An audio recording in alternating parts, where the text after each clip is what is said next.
So what we have here is, like in the problem beforehand, the case of having a wave given as a velocity part where we know distance, time, and wavelength.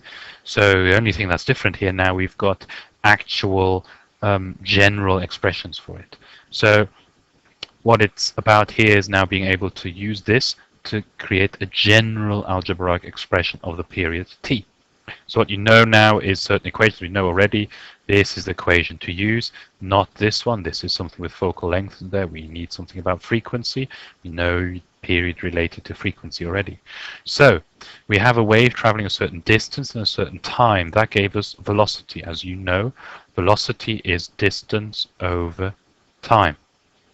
You know also velocity is frequency times the wavelength. You also know that the period is related to the frequency as 1 over the period. So in this case, you've now got 1, 2, 3 equations which can help you now to create the general equation. Remember, this is what you actually want to find. You're given the x, the t, and the lambda. So the v we need to replace. The v is x over t. F, hang on, f we don't have. It's 1 over t. So it's 1 over t times lambda. So that's the expression, remembering t is what we're looking for. So t, to rearrange this, we need to multiply t on both sides to bring it to the top first.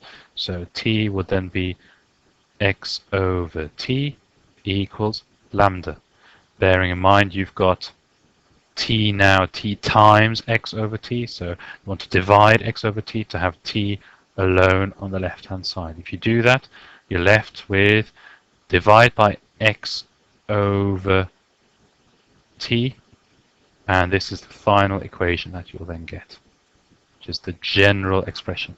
So you've got t, the period, is equal the wavelength times the time that the wave took to cover the certain distance, x. If you look at the units, that makes sense as well. You've got meters and wavelength, meters and distance, they'll cancel out, leaving you with a unit of seconds here for this.